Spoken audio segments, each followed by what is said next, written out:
Nós temos um dom chamado vida. Como é incrível o que a vida pode nos oferecer. Somos capazes de amar, sonhar, acreditar, lutar e até chorar. Nessas fases que compõem a vida, vamos aprendendo. Cada dia é um novo dia. E a cada momento, temos uma nova oportunidade para aprender, para mudar e para viver.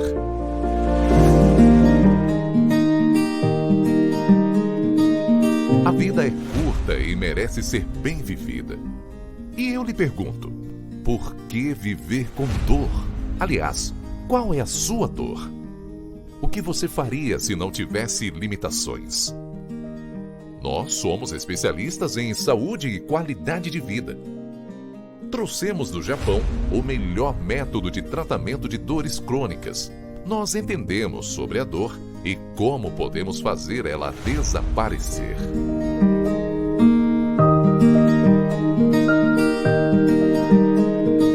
Acredite, uma vida sem dor é possível.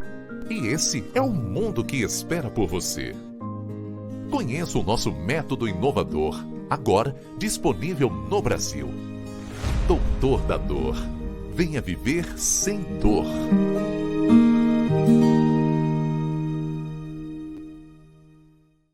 Com vocês, muito boa noite aí. Então, vamos sem mais delongas aqui, né?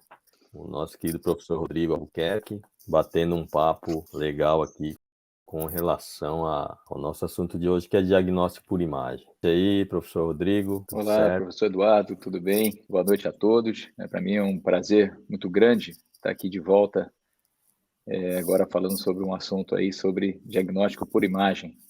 Então, para mim é um prazer inenarrável aí estar colaborando, também contribuindo e aprendendo também a cada vez que a gente bate um papo aqui. Eu acabei compartilhando aqui, mas, né, antes de mais nada, quero te agradecer aí por estar no domingo de manhã, né? É um momento que você deveria estar descansando, porque seu ritmo aqui, todos nós sabemos que não é fácil. Aqui no Japão já não é fácil, mas que dirá no Brasil, né? Se trabalhar num ritmo entre o hospital, as clínicas, a sua clínica de radiologia, né? Trabalho de sucesso, Exatamente. mas todo o trabalho que traz sucesso traz também um ritmo muito forte. Né? Ritmo muito Agradeço forte, é mais verdade, uma Eduardo. vez aí pela gentileza em poder estar compartilhando aí seu conhecimento, né, professor? Não, imagino. Vai ser só um bate-papo, na verdade, né? Deixa eu... Tá. Eu só queria te apresentar, né, para quem está aqui e está nos acompanhando aqui. Professor Rodrigo, ele é dentista, né, ele é formado. Mas melhor você falar aí, porque o seu currículo é extremamente extenso, né? A gente ficar um tempo rapaz. aqui, se você puder. Não, eu vou falar algumas coisas só, Passar, mais ou menos. acho que ajuda. As principais, né, Eduardo? Porque a gente acaba se enveredando por tantos caminhos aí, esses caminhos que fazem com que a gente apaixonadamente vá buscando para poder descobrir as incógnitas que a gente vai criando também e vai confrontando na nossa jornada junto ao tratamentos e o cuidado às pessoas com relação à parte de saúde. Então, eu sou dentista, já estou formado desde 99 e antes disso já praticava com ações de prevenção, enfim, dentro da minha área, odontologia, mas a nossa odontologia clínica, ela não é só clínica e ela começa a ter outros desbravamentos. Então, a gente entrou no segmento da radiologia, nós estamos no segmento também hospitalar, justamente por causa dessa paixão, né, que a gente vai tendo com a área da saúde. E mais recentemente a gente tem essas formações relacionadas a imagens, principalmente na termografia, atuações diretamente voltadas aos atletas de alto rendimento, voltadas para o esporte. E acredito eu que recentemente, mas não mais do que 4 anos, mais ou menos, nós enveredamos para a área também de termodinâmica do sono, a termodinâmica cerebral, que contribui bastante com relação às doenças degenerativas e, automaticamente, contribuindo bastante também, de maneira corroborativa, aos tratamentos e aos procedimentos vinculados à neuroterapia.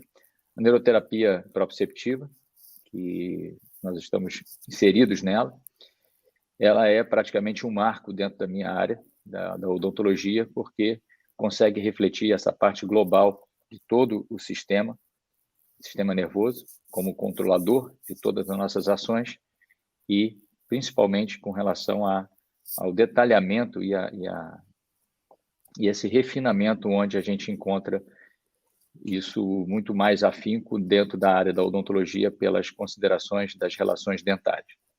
Então, isso para mim foi o meu orgulho, é o meu orgulho atual, né, em relação a toda essa formação e essa parte científica que é promovida com a neuroterapia.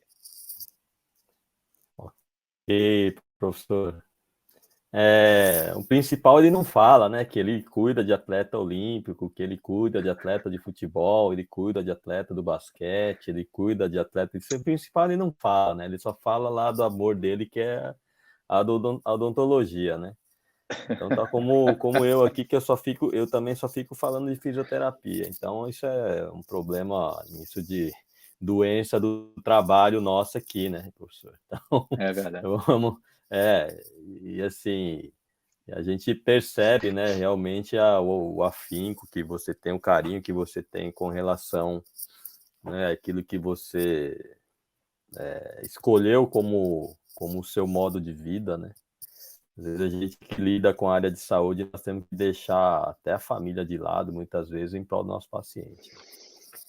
Mas, assim, né, então, o fato hoje, né, que nós vamos estar fazendo um workshop, então, sem mais delongas, uma das grandes necessidades hoje, né, da multidisciplinaridade, é com relação aos exames de apoio, que no nosso caso são exames de imagem, né? E na minha época, eu sou formado início da década de 90, já vou fazer aí quase 30 anos de formação, e eu não tive, né, uma área, né, dessas. Na verdade, existe uma necessidade muito grande, né, de se conhecer, né, a imagem, porque o paciente ele traz, e aí muitas vezes você mal sabe, né, você sabe ver o que é uma fratura, o que é um osso quebrado. Se você pegar uma tomografia, você, né, olhar mesmo um raio-x simples de um dente, muitas vezes a gente não tem condições de saber onde que é o foco, onde que é que o pessoal não sabe o que é foco, né? Então vamos falar aqui que o foco ele é aquela área de infecção, né, onde você teve um ataque de bactérias, né, tal, e você tem um problema ali no dente, tá? Isso é o mais comum. Mas nós não temos isso, então graças aí ao professor Rodrigo, que gentilmente vai estar falando com relação à imagem, né? Então, vamos colocar aqui, professor Rodrigo, o seu material, né? Aqui, né? Deixa eu mudar aqui. Isso aí, né? E aí, por favor, se puder começar aí um pouquinho, eu só vou inverter um pouquinho as nossas imagens, tá?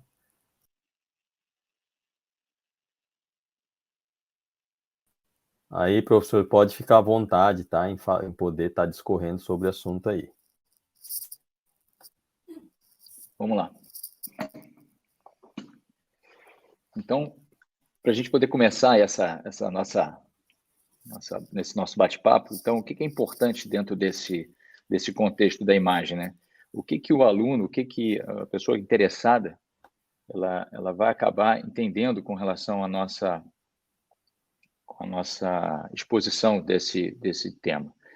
É que, teoricamente, o aluno ele vai aprender todas essas terminologias, né, com relação à interpretação de radiodiagnóstico. Radiodiagnóstico esse que são inúmeras fontes de exames complementares. E ele vai permitir esse reconhecimento em relação a esses tipos dos exames e em relação, principalmente, à identificação daquilo que anatomicamente seria dentro da normalidade e que apresenta o caso aquele paciente que está apresentando uma radiografia, uma tomografia, uma ressonância em relação à anormalidade. Então, reconhecer o tipo de exame é também reconhecer quais são as condições de identificação em relação aos achados da patologia. Que nem todos os exames eles vão mostrar uma patologia, na verdade. Eles, às vezes, vão mostrar uma normalidade. Então, não é porque o paciente ele vem com um exame, ele vem com uma queixa, que aquele exame já está mostrando alguma coisa. Então, esse tipo de avaliação em relação às imagens é porque existiu, historicamente, a gente vai conversar mais à frente, que é uma ciência que, teoricamente, está voltada para as radiações, as ondas eletromagnéticas que automaticamente fazem com que se obtenha uma visualização daquilo que, teoricamente, seria obscuro no passado. E, a partir daí, é que foi criado as considerações voltadas para, principalmente, o raio-x. Então, o precursor de todo esse sistema de exposição daquilo que era invisível foi a partir desse raio chamado incógnito, por isso que chamado raio-x. E nessas considerações é que a imaginologia começou a permitir um desenvolvimento tecnológico para que começasse a perceber outras visões dentro das áreas dos sistemas e órgãos do nosso corpo. Então, voltado para esse segmento dessa descoberta, esse físico, Röntgen, é isso, professor? Como é que é? Röntgen. Röntgen, exato. Isso. Ele, na verdade, na Alemanha, em 1895, ou seja, olha quanto tempo se desenvolveu, curiosamente, em relação a todos os estudos voltados para a parte eletrofísica dos estudos desse físico. E aí ele percebeu uma condição diferenciada, principalmente de uma emissão de uma ampola de elétrons, onde ele percebeu que existia uma luminosidade no anteparo longe daquilo que ele estava pesquisando. E ele percebeu essa luminosidade e ele foi suspeitamente, ele foi fazendo os mesmos experimentos até que ele percebeu que, por meio de um objeto que ele colocava, ele conseguia perceber a luminosidade, no caso, a impressão desse objeto impresso a uma chapa, uma película. E aí ele colocou a esposa dele, a mão da esposa dele, para poder fazer esse experimento e verificar se a mão dela, teoricamente, ela era impressa nessa imagem ao lado, após esse contato com esse raio, né? Quer dizer, se derretesse a mão dela, era a mão dela, não era a mão dele. Ela botou a mão... E a exposição, gente, foi de 15 minutos. Então, assim, foi uma exposição extremamente alta. E apareceu do outro lado lá uma imagem. E aí ela ficou impactada demais. Né? A Berta ficou impactada demais e aí ela já elucidou que ela estava vendo a morte dela, né? Numa condição numa condição temerária, a minha né? mão, né? Poxa vida. Enfim, então essas descobertas todas dele, ele percebeu que ele conseguiu imprimir uma imagem chamada chapas radiográficas, são os filmes. Ele percebeu que essa propagação desse raio ele era de linha reta, ele atravessava corpos opacos, corpos com densidades diferentes. O ar, nesse caso, ele absorvia essa radiação, absorvia esse raio, principalmente quando se tinha uma outra superfície com uma densidade maior. Ele percebeu que se produzia uma radiação secundária dispersada ao atravessar esse corpo, esse objeto, e a propagação da velocidade também desse raio que estava sendo, era considerado na mesma velocidade da luz.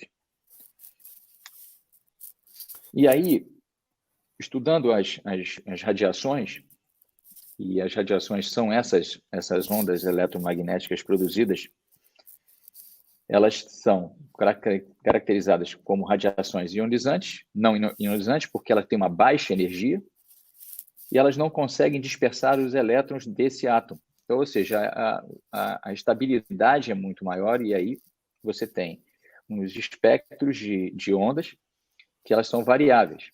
A gente vai ver numa ilustração a seguir. E tem as radiações ionizantes, que elas têm alta energia. Os elétrons, né, em relação à condução deles dentro de uma produção dessa energia, elas são dissipadas e elas têm uma alta, como são de altas energias, né? São as partículas são liberadas, esses elétrons são liberados, e aquilo que fica na residual, aquele elétron que ficou energizado, ele fica automaticamente sendo considerado de acordo com a sua energia e essas partículas que foram carregadas. Então, elas são alta, beta, são de prótons, são de elétrons, ou elas são de raios gama, que são os casos do raio-x. Então, isso é uma particularidade das cargas eletromagnéticas. E aí, dentro dos exames de imagem, a gente tem essas condições das ilustrações daquilo que a gente chama de raios não ionizantes, que são de baixa energia, e as áreas que são de raios ionizantes. Radiação ionizante, que já são de altas energias, onde se tem toda a condição das especificidades, dos danos à parte da saúde também que a gente tem. Bom, mas para poder a gente só tentar buscar isso a nossa realidade, nosso cotidiano, então as ondas de rádio são de baixa energia, as ondas de micro-ondas, as ondas infravermelhas, elas não são visíveis, né? Até as ondas infravermelhas, elas não são visíveis. As luzes mais visíveis são aqueles espectros de coloração que a gente consegue perceber. E aí, logo depois, vem as considerações dos raios ultravioletas, que também são invisíveis aos nossos olhos, o raio-x e os raios gama também, que são as estruturas radioativas, né, das usinas. Bom, e aqui mais uma imagem, de acordo com o comprimento de onda, que a gente vai percebendo ali a questão da luz visível, que a gente consegue perceber, a luz solar, os raios ultravioletas para depois do comprimento de onda com intervalos menores, que a gente vai percebendo que a gente não consegue mais nem ver o que está muito baixa e também está muito alta, a nível desse comprimento de onda.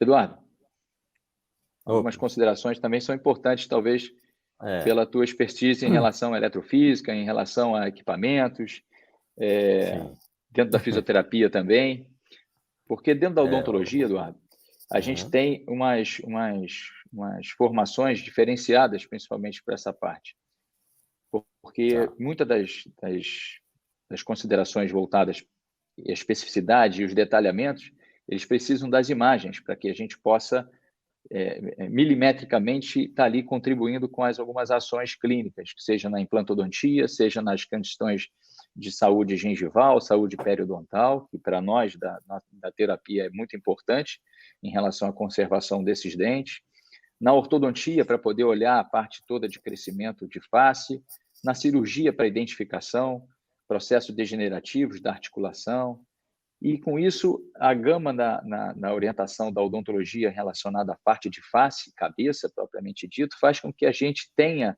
um detalhamento visual apurado, né, e consiga passar por todas essas linhas de reconhecimento. Mas na fisioterapia é um pouco diferente, né, Eduardo? No caso da reabilitação, né, o que se usa com relação a isso, né, se a gente for observar até o slide anterior, né, da questão da do comprimento de onda, né? Se puder voltar um slide desse aí no anterior, vai ficar um pouco mais fácil esse.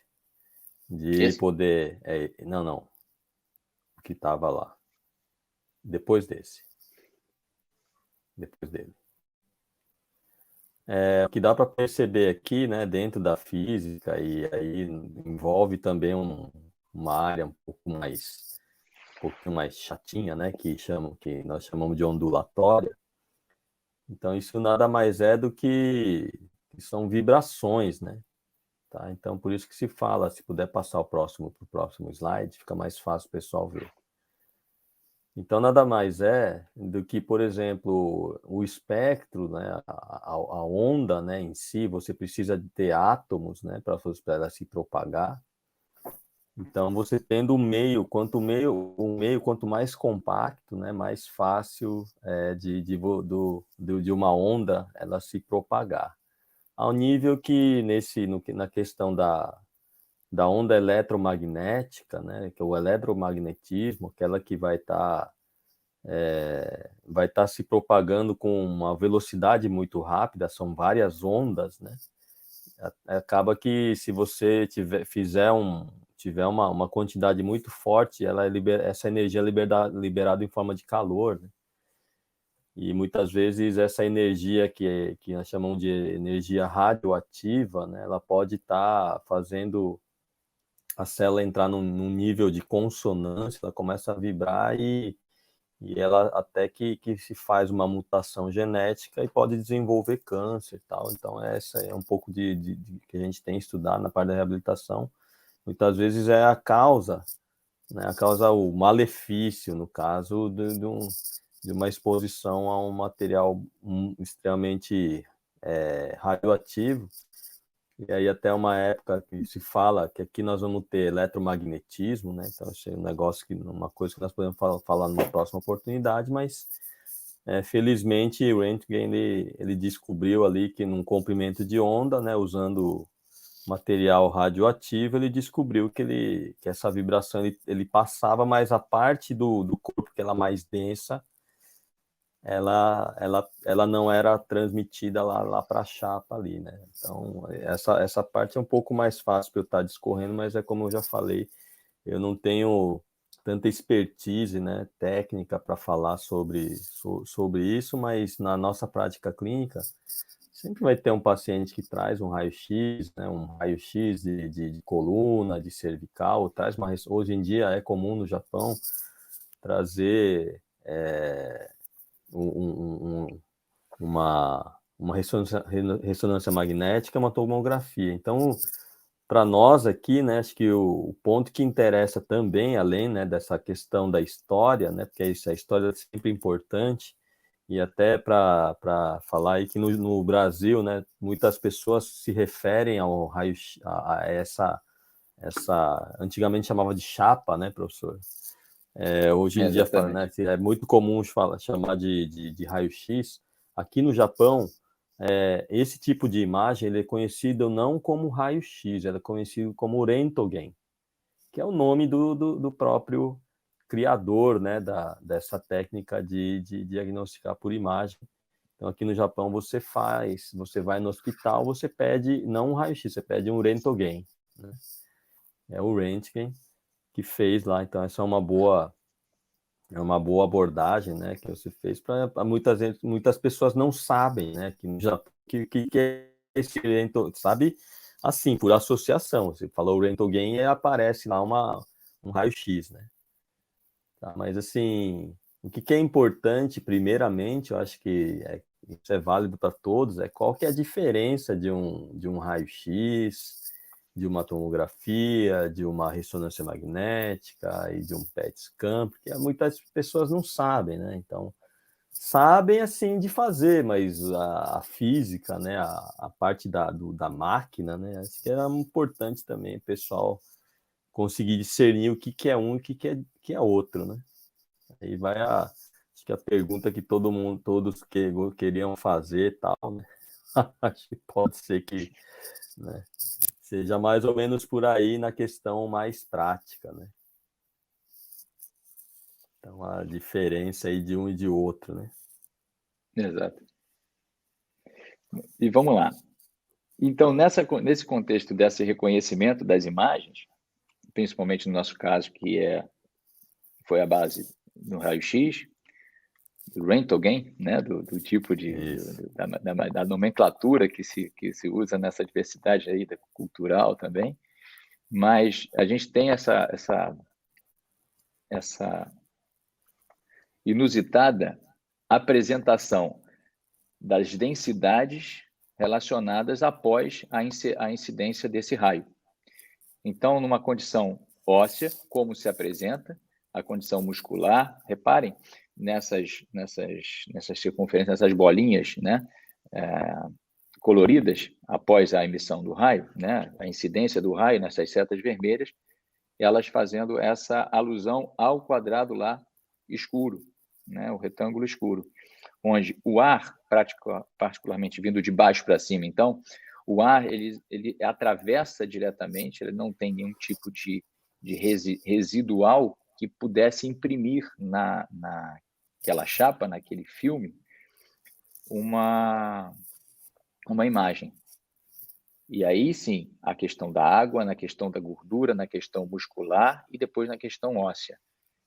Então, essa sinuosidade dessas camadas ou dessas apresentações é que fazem com que a descoberta do raio-x fosse de tal importância para as identificações também das patologias inflamatórias, patologias degenerativas ósseas, novas construções de calcificações na estrutura óssea do nosso corpo, assim como também nas estruturas do tecido mole, os acúmulos de edema ou de líquidos intersticiais ou entre os tecidos. Isso você pode ver na radiografia e em outros exames também derivados dessa descoberta, vamos colocar assim. E olha, professor, que isso é pertinente. aí, Muita gente acha que não dá para ver um foco, um processo inflamatório, um edema, né? exato. A gente acha que, na verdade, é só um osso e etc., né? Um pouco de tecido mole e tal, mas... Exatamente. Então, mais assim, os olhos da gente, Eduardo, quanto mais você consegue ver imagens, mais você se acostuma com essas peculiaridades, vamos colocar assim, com essas diferenças, desse detalhamento que essas imagens têm. Então, antigamente não existia chamado negatoscópio, né? O negatoscópio é uma emissão de uma luz voltada refletindo atrás desse filme para que você pudesse fazer essas diferenças e reparações dessas densidades, né? Dessas impressões que foram nesse filme de elucidação, né? O filme radiográfico. E aí você já tinha uma carência, né? Depois, com o advento tecnológico, logicamente, muitas outras formas de conseguir ajustar e calibrar o brilho da imagem, o contraste que essa imagem tem, a definição que essa imagem tem, é que já faz realmente com que a gente tenha realmente mais relevância aí nos detalhamentos das imagens. Então, isso foi no início, existia já, você veja naqueles slides anteriores, que a gente mostrou a mão da senhora do físico, e aí automaticamente você viu que existia ali uma dissipação de imagem que não tinha tanto detalhamento. E hoje, como a gente tem as imagens, principalmente imagens que são digitais, que são imagens com alta tecnologia, nível de definição, e que dão mais ainda possibilidade de um diagnóstico mais claro.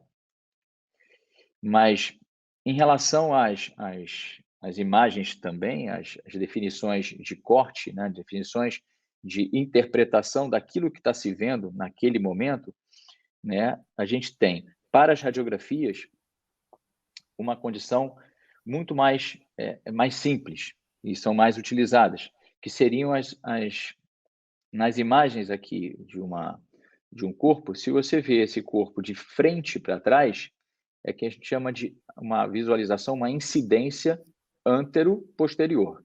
Se a gente tem uma visualização desse corpo frente a esse anteparo de registro, que é esse filme, a gente tem o raio vindo de trás para frente, então a gente tem uma incidência póstero-anterior ao corpo. Se a gente tem uma visualização de perfil, a gente tem uma visualização médio-lateral, ou seja, de medial para lateral, né? Então, ou de perfil. Ou você tem uma imagem oblíqua, onde o filme, o raio-x, ele entra no objeto, ele passa pelo objeto de maneira que o objeto está inclinado, ele está oblíquo. Isso serve para elucidar algumas patologias ou algumas considerações relacionadas a aquilo que está sendo enfermo aquele paciente. Então, você tem uma gama de pelo menos na radiologia bidimensional. Por quê? Porque ele só recebe uma imagem planificada sobre aquele filme, então, dessas quatro tipos de incidências. As incidências, elas são importantes porque quanto mais próximo ao filme, quanto mais o corpo está mais próximo, aquela face do corpo está mais próximo ao filme, é aquela parte que está, entre aspas, mais nítida, mais detalhada. Tá? Então, no filme radiográfico é assim que funciona.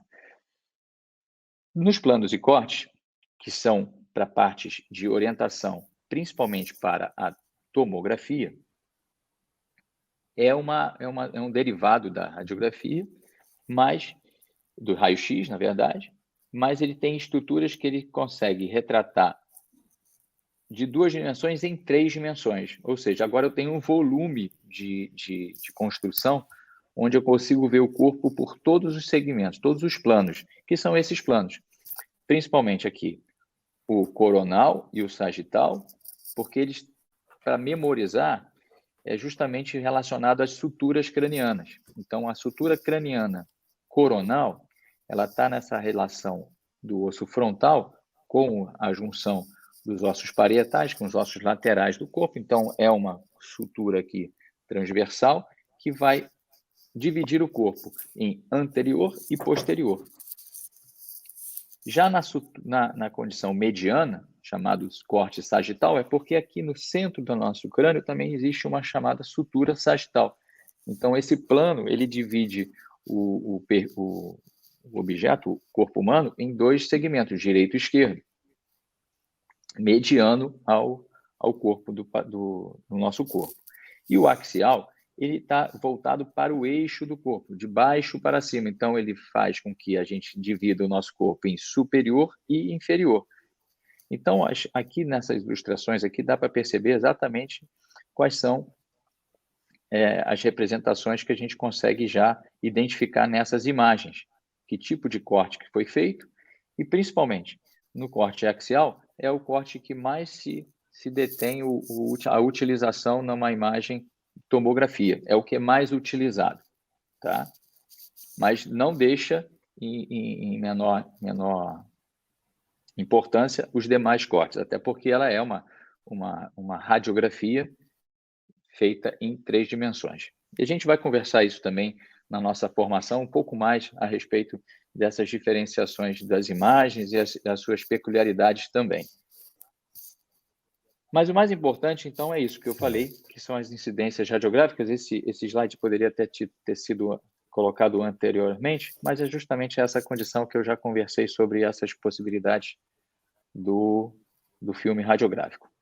E aqui são os tipos de imagem que nós vamos estudar dentro da nossa formação, e é importante para que o neuroterapeuta retratar algumas coisas com os outros segmentos de terapia, também, com outros profissionais, a importância e principalmente as indicações desses exames. Então, um raio-x, ele avalia algumas situações, principalmente a anatomia do tórax, do abdômen, do próprio esqueleto humano.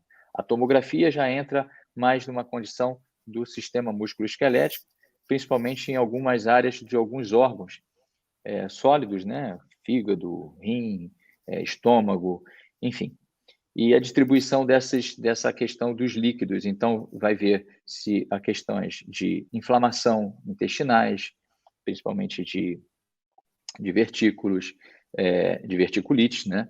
Processos inflamatórios, principalmente nas relações de apêndice também, de extravasamento ou perfurações pleurais. Tem uma N gamas de possibilidades a nível de condutas dentro da cirurgia geral nessa avaliação abdominal, né? Assim como também lesões pertinentes a traumas de face, traumas crânio-faciais, por causa das estruturas cervicais, para que a gente possa identificar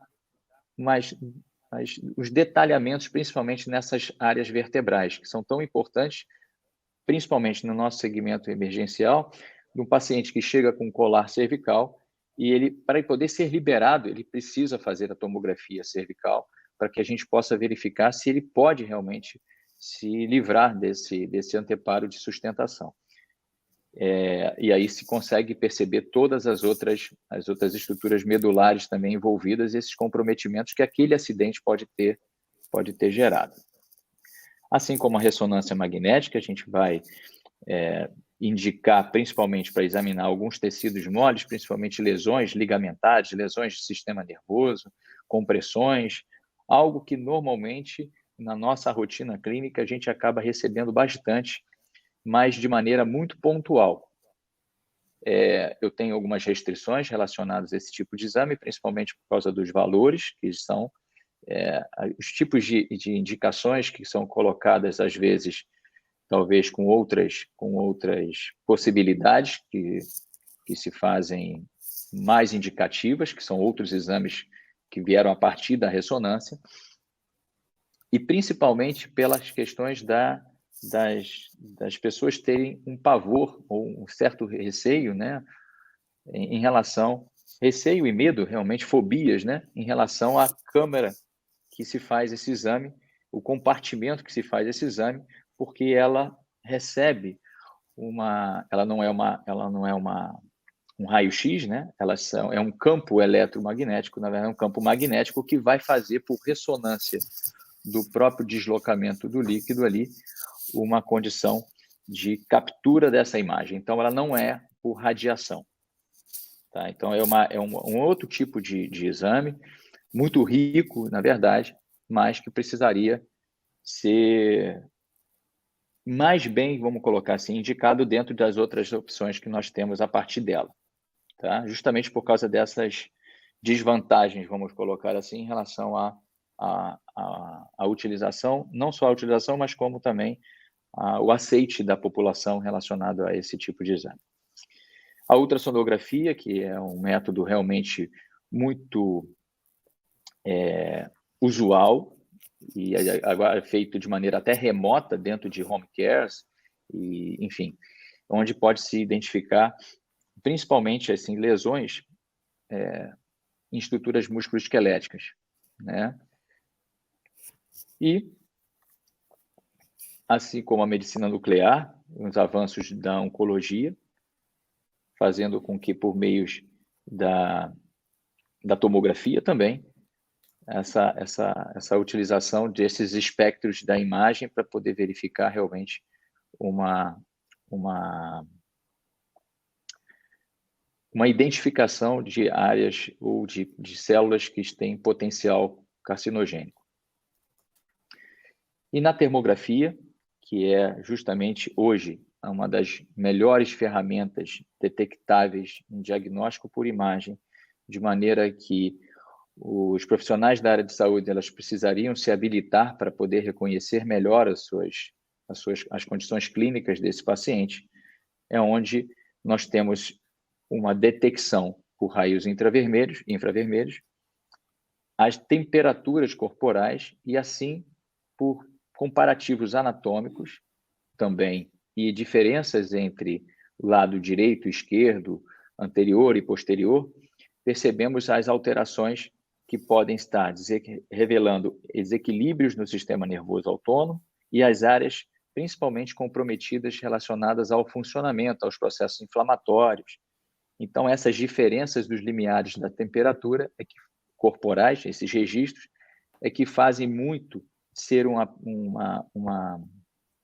alternativa, principalmente inicial, juntando os dados da ultrassonografia antes de qualquer tipo de indicação a nível de ressonância magnética, principalmente, até porque custos operacionais são menores e por causa dos achados que são bem mais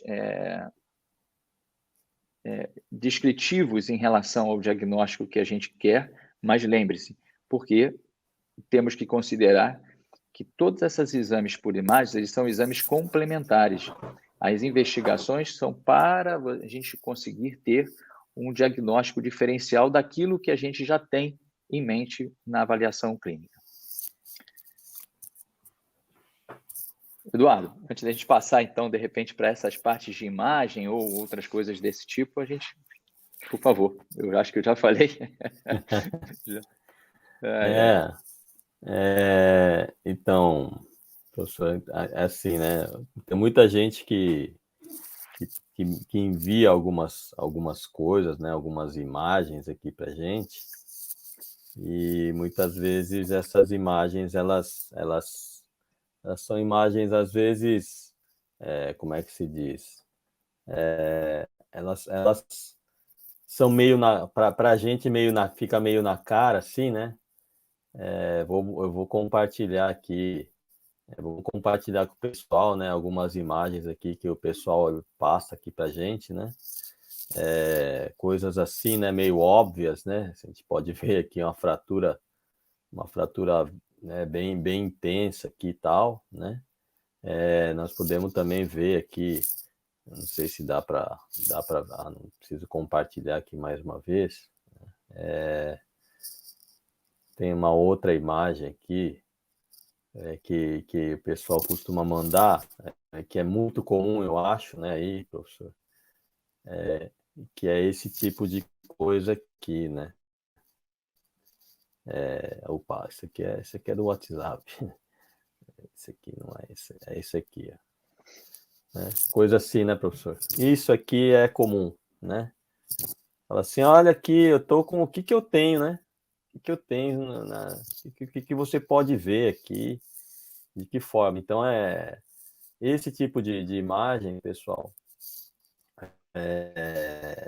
que é comum, né, dentro da nossa prática clínica, né? É o que nós vamos estar falando um pouco mais aqui com o professor, mas aí até vamos falar um pouco, porque nós vamos estar, como muito assunto, né?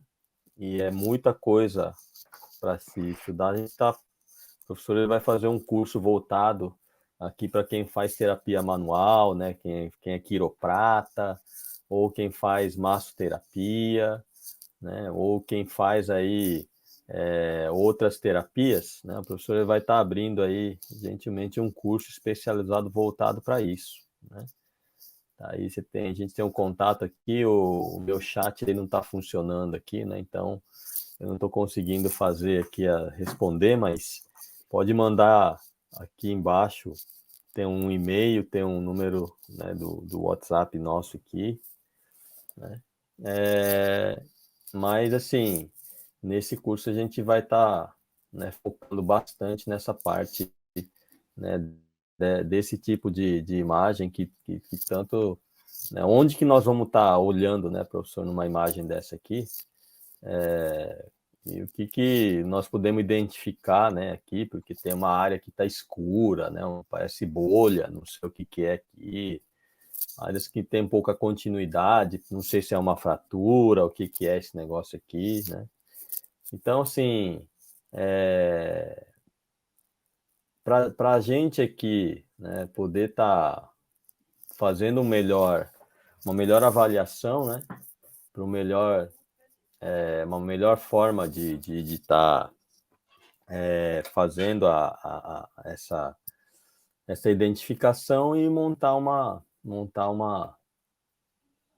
que a gente chama de estratégia, né, uma estratégia de tratamento, né, professor? Então, a gente aqui, nessa imagem, ela está bem nítida, né, para nós, né? Ela está uma imagem bem legal aqui, né? Dá para ver bem, né?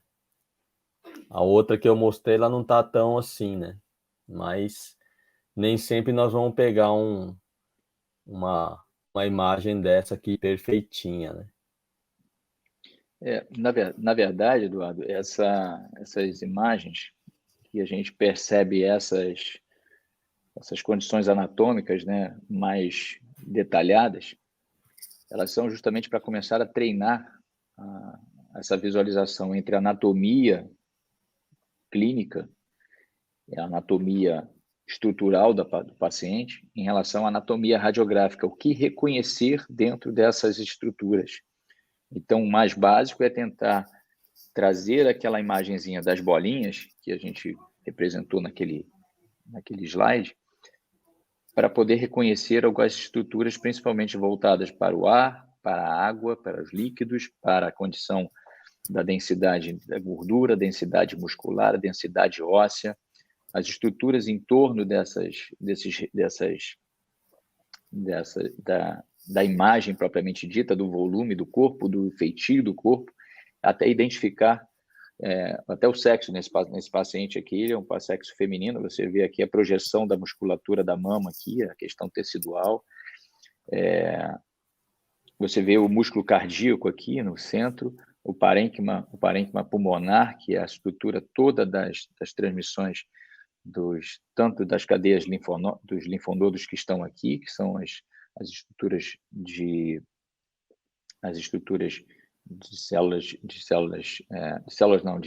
gânglios linfáticos, e as estruturas ósseas, esqueléticas. Mas, então, uma ruptura dessa coligação, dessa continuidade da estrutura óssea, a gente já sabe que é fratura, a gente vai ver o que está errado. A gente vai ver na estrutura articular um processo que não existe uma regularidade, uma linha de regularidade e nitidez à estrutura, principalmente articular. Então, a gente vai ver o processo degenerativo. A gente vai ver que o alinhamento desse comportamento dos encaixes vertebrais, eles não estão dentro de um alinhamento retilíneo, nesse caso, numa radiografia desse tipo antero-posterior. E aí você já tem uma vasta ou uma possibilidade já de adequação ao fato dessa suspeita ao exame complementar, uma condição de um achado clínico pontual que possa ser colocado em questão lá na hora da queixa do paciente. Então, reconhecer a imagem, reconhecer as considerações voltadas para o que é normal e para o que está patológico, a gente tem que ter a base do que é normal, o que tem que estar dentro da normalidade. Senão, se a gente mostrar várias patologias, antes mesmo do paciente chegar, o terapeuta, a pessoa que está ali de frente ao cuidado do paciente, ele tem que ter um atlas ilustrado com todas as particularidades de cada uma dessas imagens, para que ele possa identificar como se fosse um baita de um dicionário. Ele vai ficar louco, né? Ele vai falar assim, nossa, eu tenho que ter eu tenho que ter um Winchester tamanho família, tem que ter o meu HD tamanho... Então, isso é uma coisa que inviabiliza bastante. Então, vamos ser no mais simples, vamos entrando na base, na estrutura de anatomia base, reconhecimento das estruturas propriamente ditas, dentro da normalidade, para que a gente possa entender o que está sendo anormal de acordo com a queixa principal do paciente clinicamente. E fazer as associações e as analogias daquilo que vai se achando. É assim que for. Acho que assim vai ser uma maneira mais fácil e didática para a gente poder conversar. Né? Eu acho que... Porque assim, né? Acho que muita gente deve ter visto na TV, no noticiário aí, às vezes, que foi até comum aí no começo da pandemia, ver aqueles raios-x de tórax, né? Com várias... Parece que o pessoal chama que tá vitrificado, né? Parece que tá todo quebrado e tal, né? Que é a área do foco, da pneumonia, etc. Mas, assim, é que nós, né, aqui, principalmente quem lida com a parte, né, da ambulatorial, né, aqui do Japão principalmente, esses pacientes eles já passaram por uma triagem, já fizeram algumas coisas, mas muitas vezes eles têm aí acesso ao exame e não sabem direito, mas que eu sempre tenho falado, né, com relação à avaliação, que às vezes o paciente ele chega com uma lombalgia, mas é uma lombalgia numa região que muitas vezes ele está perto dos rins. Então, muitas vezes uma lombalgia ele pode estar mascarando um cálculo renal, ou pode estar até um problema de inflamação, processo inflamatório na região gástrica, de uma úlcera do duodeno. Então, muitas vezes isso daí ele vai dar uma lombalgia e tem gente que começa a confundir um pouco. Ah, não, você deve estar com uma hernia de disco. Na verdade, o problema é um órgão, né, importante, e o organismo ele vai dando sinal, né? Então, essas coisas, assim, que são mais difíceis, mas tendo algum tipo de imagem, assim, visual, né, já podemos começar a retirar, meio que separar o joio do trigo, né? Então, Exatamente. essa é a importância que a gente vê bastante, né? E essa é a oportunidade que a gente tem de perguntar, né? Muito, né? Eu sei que o pessoal fica meio assim, com um pouco de vergonha, né? De perguntar, então eu vou fazendo às vezes aqui, né? Tem a questão aí da diferença de uma tomografia de uma ressonância, né? Que muita gente não sabe, né? Que a ressonância nada mais é que um ímã gigante, né? Exatamente. E a tomografia, ele é um raio-x só que dimensional, né? Então, essa visão, né, que o professor deu para a gente, assim, deu para elucidar bastante, né? Só nesse pouco tempo. Eu sei que você tem aí muitos slides, né, que deu para ver aí. A gente tem pouquíssimo tempo, né? Já voltamos indo aí para 50 minutos, né, de transmissão. Pessoal, se vocês quiserem aí, quem está aqui com a gente aqui, ó, Alessandro aí, obrigado, Marina Matsu, obrigado aqui, né? Você está aí dando bom dia para a gente aí, né? Maurício, obrigado, um grande abraço. Elisa, né? Elisa aí do Brasil, aí de São Paulo, obrigado aí por estar com a gente aí. A Sayuri, que ajudou muito, né? A Sayuri de Okazaki, que ajudou a gente a fazer tudo isso aqui, agradeço bastante, né? Assim, pessoal, vamos fazer algumas perguntas aí, né? Porque não é sempre que a gente pode estar com o professor aqui, né? Pode ser aqui pelo chat, ou pode ser aí por e-mail também, depois, se quiserem, tá? Nós vamos ter um e-book aqui, né? Para quem está até agora com a gente, né? Nós vamos ter um e-book aí, então se vocês puderem enviar aí uma mensagem aqui por e-mail, né, ou pelo WhatsApp aqui, a gente vai estar oferecendo aqui um e-book para vocês aí com relação a, pelo menos a parte introdutória, né, tá, da parte do curso, né, que o professor ele vai ministrar agora no começo de julho, né, são 3 domingos, né, professor? Exatamente. 3 domingos, 3 modos diferentes. E a gente vai conversar muito sobre essas considerações de cada especificidade dos exames, as patologias mais importantes ou que mais aparecem no nosso dia a dia clínico. A gente vai falar sobre as questões dos avanços tecnológicos também, principalmente nessas considerações da termografia, que é uma área muito crescente e bastante aplicável, principalmente para os fisioterapeutas. E trocar bastantes ideias, né? Vamos colocar também, principalmente, aí um bônus dentro da nossa formação, que é justamente a especificidade do sistema mastigatório, com essa parte toda desses reconhecimentos daquilo que talvez acomete também bastante os pacientes quando vêm buscar o nosso apoio, né? a nossa ajuda, né? Que são os processos de disfunção da articulação temporomandibular, que são chamados DTM, né? Ou que às vezes o paciente já chega e fala que ele tem uma ATM. Eu estou com ATM também. Então, são todas essas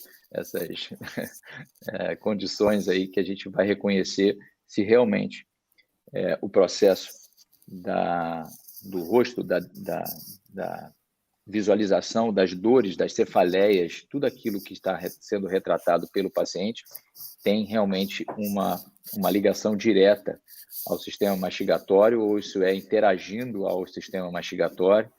Então, as imagens elas vão ser bastante ricas para a gente poder realmente completar nossa linha de diagnóstico. Então, convido, e vai ser para mim um prestígio muito grande, vai ser um orgulho maior ainda ter realmente vocês em sala para que a gente possa trocar essas informações junto aí. Então, vai ser dia 2, né, Eduardo? Dia 3. 2 de julho, dia 3. Dia 3 é domingo, né? Vai dia ser 3, domingo de manhã aí, né? Aqui no Japão Exatamente. É domingo à noite, né? Dia Exatamente. 3. Pessoal que está assistindo aqui, quem quiser um certificado aí do nosso workshop aqui, manda aí a mensagem, ou manda o e-mail aqui para info@drdador.com ou pelo WhatsApp aqui, esse 070-4409-5546, né? E vocês, né, passam já o nome de vocês, a gente vai estar dando aqui a certificado de participação aqui do workshop, né, tá? E aí vai junto com o certificado digital, aí, o certificado de participação é o e-book, né? Tá? Exatamente. O e-book está muito bonito, né, Eduardo? Tá muito, né, tá perfeito. Está muito bonito. Sayuri arrebentou. Boa noite, Yara, boa noite aí. Boa noite. Então, professor, ficamos aqui bastante tempo, aqui quase já 60 minutos aqui, né? Pegando o seu tempo aí de descanso aí. Não, né? imagina. Domingo tem que ir para a feira comer pastel. São Paulo era assim, né? São Paulo é assim. Aqui é frio, chovendo. No Rio, se tiver sol, vai correr na praia, né? Beleza. Aqui não. Assim. Agora tá chovendo. Tá certo, então, gente, professor. Vamos estar encerrando aqui. Sim, podemos. Obrigado aí, professor, pela explanação aqui, né? Muito lisonjeado aí por ter cedido um pouco do seu tempo aí para compartilhar o seu conhecimento. Eu que agradeço, Eduardo, mais uma vez aí. Para mim foi uma honra e mais uma vez de grande valia. A gente está aqui conversando um pouquinho sobre aquilo que a gente gosta de fazer e que pode ser útil também para as demais pessoas. Então, eu te agradeço mais uma vez essa oportunidade e encontro vocês aí na formação. Isso, nessa no formação curso, aí, né, preparada com muito carinho. Diagnóstico de imagem. Ok, obrigado, pessoal, aí. Obrigado. Estamos juntos aí mantemos contato, tá, pessoal? Então, obrigado aí. É isso aí, pessoal. Então, até a próxima. Até a próxima, pessoal. Obrigado.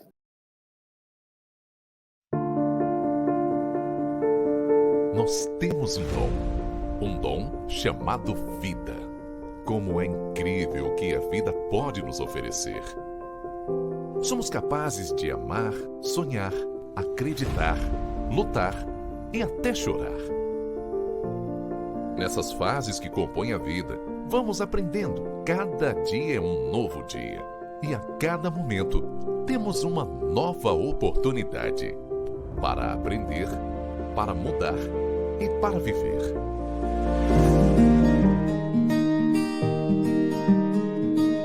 A vida é curta e merece ser bem vivida. E eu lhe pergunto, por que viver com dor? Aliás, qual é a sua dor? O que você faria se não tivesse limitações? Nós somos especialistas em saúde e qualidade de vida. Trouxemos do Japão o melhor método de tratamento de dores crônicas. Nós entendemos sobre a dor e como podemos fazer ela desaparecer.